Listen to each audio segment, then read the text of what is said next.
नमस्कार, मैं हूं आपके साथ कविता राणा। बिहार विधानसभा चुनाव की घोषणा हो चुकी है। अक्टूबर-नवंबर में बिहार विधानसभा के लिए वोट डाले जाएंगे और उससे पहले एनडीए और महागठबंधन में सीटों के बंटवारे को लेकर घमासान मचा हुआ है।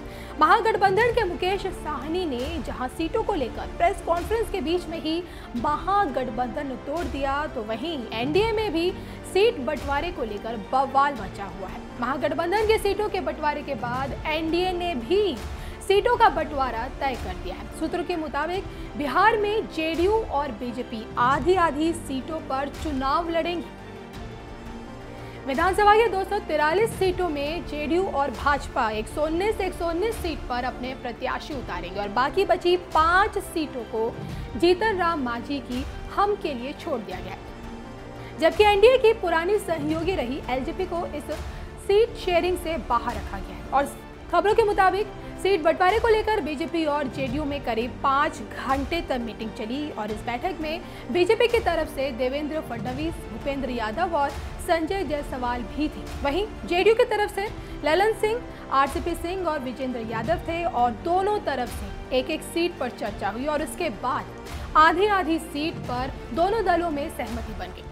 जेडीयू और बीजेपी से करीब 15 से 20 सीट ज्यादा पर चुनाव लड़ना चाहती थी, लेकिन बीजेपी नेता सीटों का बंटवारा बराबर करने पर अड़े रहे। तो बिहार विधानसभा चुनाव को लेकर एनडीए की सहयोगी एलजेपी भी सीटों को लेकर बगावती सुर अपनाए हुए थी। जी हां, एलजेपी के राष्ट्रीय अध्यक्ष चिराग पासवान के अलग रुख के कारण नीतीश की जनता दल यूनाइटेड चिराग की लोक जनता शक्ति पार्टी को लेकर सहमत बिल्कुल नहीं थी और जेडीयू एलजेपी के बीच चल रही इस तनातनी को देखते हुए बीजेपी ने अपनी आधी आधी सीटों का फॉर्मूला सेट किया और नीतीश के सामने ये प्रस्ताव रखा गया कि लोकसभा की तर्ज पर ही विधानसभा सीटों पर चुनाव लड़ा जाए, जिसे अंत में जेडीयू ने माना और फिर एक एक सीट पर चर्चा करके इस पर सहमति दी। 2019 लोकसभा चुनाव में बिहार की 40 लोकसभा सीटों में से बीजेपी और जेडीयू ने 17 सीटों पर चुनाव लड़ी थी, जबकि एलजेपी ने 6 सीटों पर चुनाव लड़ा था और बिहार विधानसभा का चुनाव 3 चरणों में हो।